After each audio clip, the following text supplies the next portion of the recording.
All right, another solid day. Just being patient and executing. Got one good trade on the stream, and then my computer, well, my OBS died, which is what I stream with, and it just crashed. So the stream ended. Still a solid day. No complaints on my end. Feeling good the last 2 days here. Just forcing myself to be patient, and things are feeling more normal, which is good after the crazy volatility. It's still very volatile, but just forcing myself to be patient is helping a lot. So gonna go ahead and recap the trade and a little bit of education that I did in the stream today. We're going to go ahead and get into it. 80% off with code TBM on all Apex accounts currently. I'm using 20 of the 50K Apex funded accounts. So you can get 80% off with code TBM. Let's dive into today's recap. Yo, good morning. Welcome. Markets are currently up 1.5% on the day. That's what the daily chart looks like. Pushing off of the little doji from yesterday. Came into that untested wick at 760s, currently rejecting it a little bit. Ended up floating it just a little bit, 20 points or so. Rejecting it so far. Looks like we had news at 7:30. Let's see what that was. We had CPI come out at 7:30. If you are a crude oil trader, you got 9:30 inventories coming out. Other than that, nothing on the session for us. 12 o'clock 10-year notes coming out as well. Canada is prepared for retaliatory. That is such a weird word. Yeah, I think I'm saying that right. Tariffs. Oh, we are opening up above yesterday's value area high, above VWAP. We have liquidity higher. The overnight highs are 90 or so is what we were just talking about. We got some size above as well. Currently up 1.6%. Maybe we grind up all day. I don't know. Grind up all day. The IB retest will be nice. Yeah, so we'll see what today brings. Let's be smart. Let's be patient. I'm going to do what I did yesterday and just kind of take it slow. Honestly, I'm going to take it slow, kind of figure out what's going on. I will say, historically speaking, who knows what today will bring, but if we are up, he said grinding to the upside. Normally, volatility is a little lower on grinds to the upside, but we'll see if that's even on the table or not. Who knows? We might just flash into VWAP. If we crack below VWAP and yesterday's value area high at 60s, watching that 420 push. We got to get through the volume at 460s, 480s, but watching for 420 and the overnight lows if we can get back below value area high at 560. So that's the plan for me right now, is basically wait and see if we're actually going to pop the overnight highs. And if not, are we going to crack value area high? That's a 200-point range or so in between those. And then depending on what happens there, executing from that. So that's the plan. Slow morning, 11 minutes in and only 100 points of range. I know. What a snooze fest, huh? Whoa, big block. 700.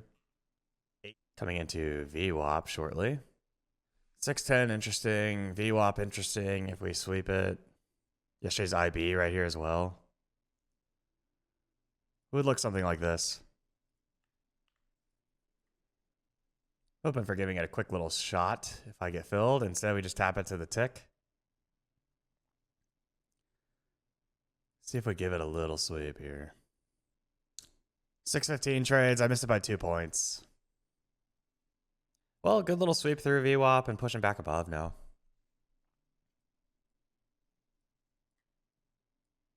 Come back down into that 1 minute downtrend that we've been rejecting so far. Yeah, a little hammer. Maybe we do just push it, huh? A little bit of buyers trying to come through as well.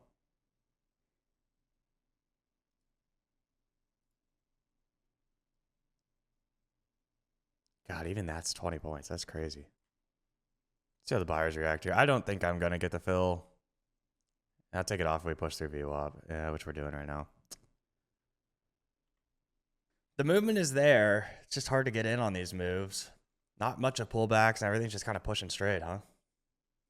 Got into pointing control at 60 again. Pointing control has not moved for a while. Got IB in 8 minutes. I mean, heavy delta, right? Like 50 could be interesting for the slap.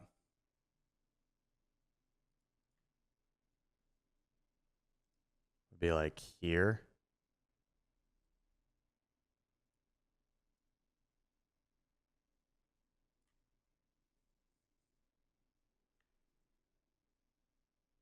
And I'm out. There's 10 points.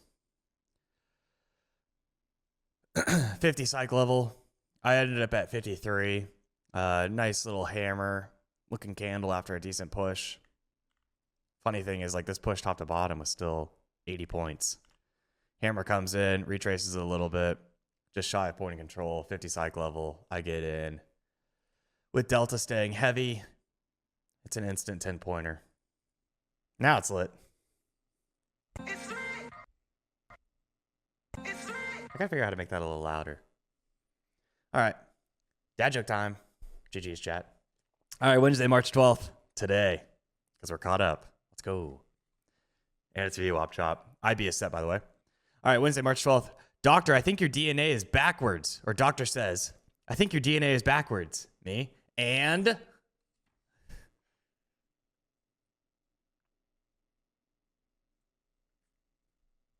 a good dad joke is supposed to be kind of mid sometimes. I agree with that.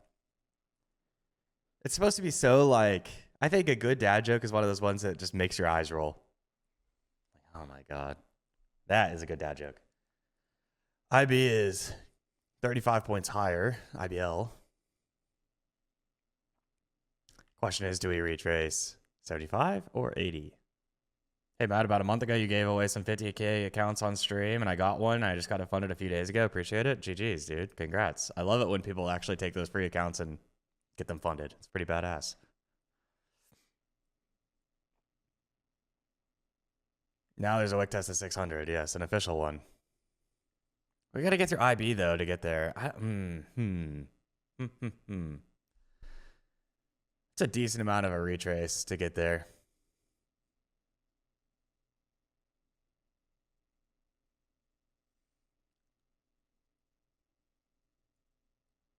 Bro, that one went through. I straight up didn't get filled.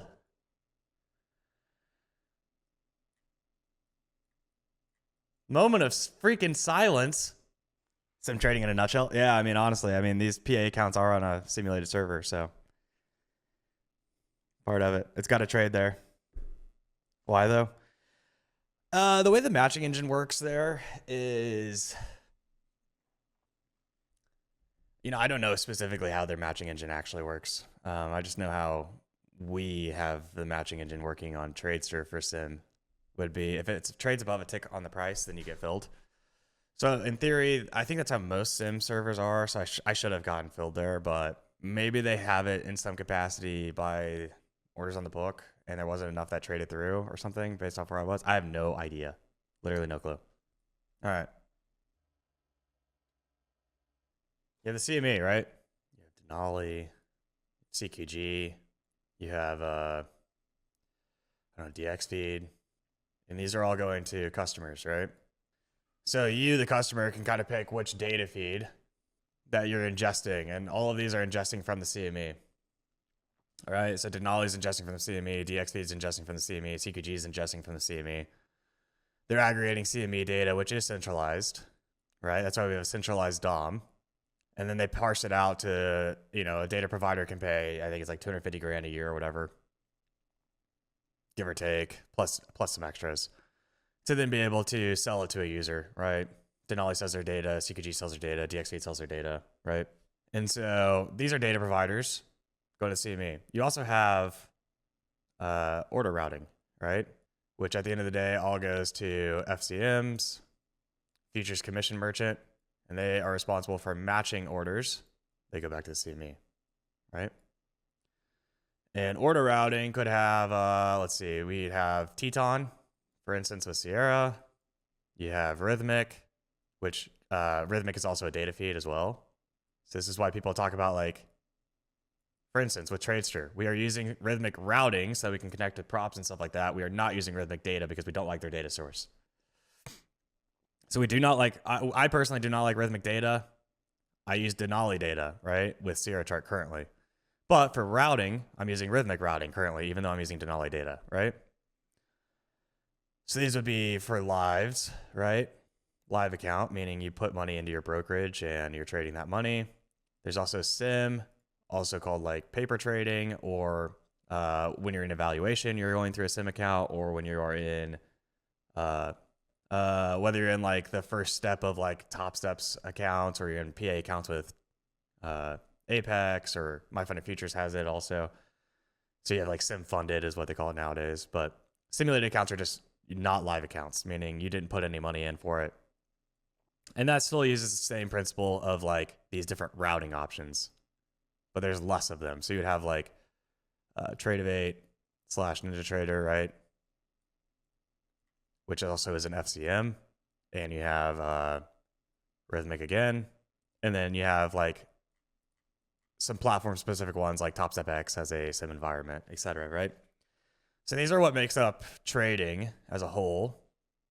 So depending on the silo that you're in, for many people in here, they're on the sim silo, right? And you're either routing through Rhythmic, NinjaTrader, or like TopStepX, which is using their own order routing. So you have sim order routing, which is basically them connecting orders and them acting almost like an FCM on their own side in a way, right? Matching orders in a simulated environment.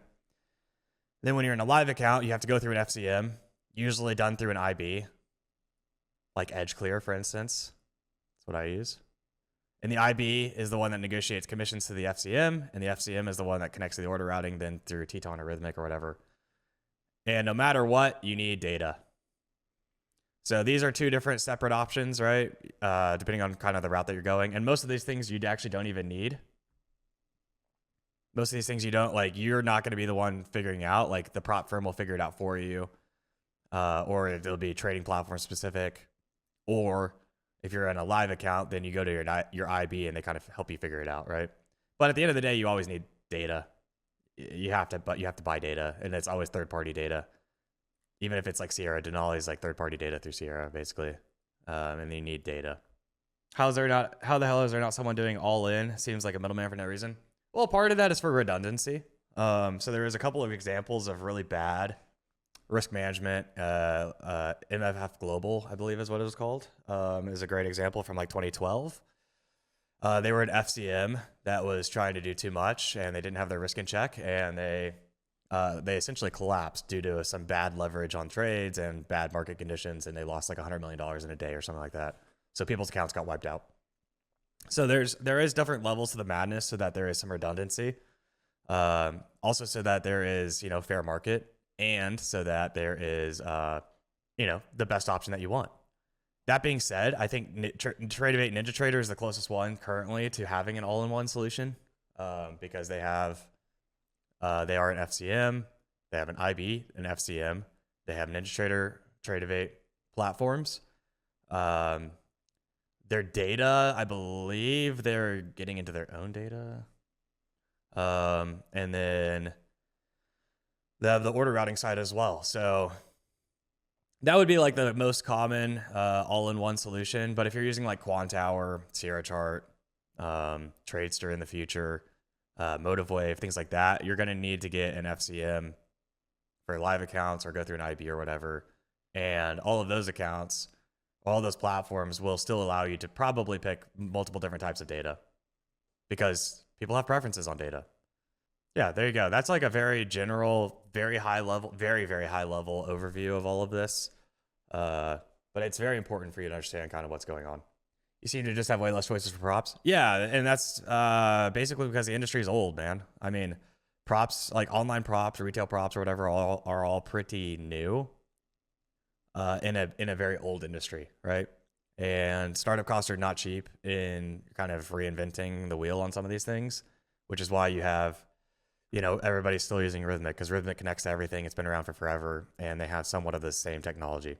Trade8 NinjaTrader created the technology, but they want to keep them in their silo. So those are like the two options, right? How do you evaluate different providers? Honestly, like an IB is the best route for that, unless you're going with a prop firm, in which case you're kind of cornered into two different options, Rhythmic or NinjaTrader. And a lot of times that data is either given to you or you have to pick it. But if you're not going through like a prop firm, then I would reach out to an introducing broker, an IB, i.e. Edge Clear or someone similar, and they will help you talk through FCMs or, based on commission structure, platform that you want to use, etc. I don't know. Maybe that's too confusing. I understand it. I am very well aware that it is a very confusing industry. And there's a lot going on in the back end here, but it is important to know that when you click a button, there's a lot of different things going on, right? Whether you click a button on a sim account through your funded programs, like a prop firm or whatever, or you're on a live account and you're clicking a button, I think it's helpful to understand that there's a lot going A lot going on behind the scenes.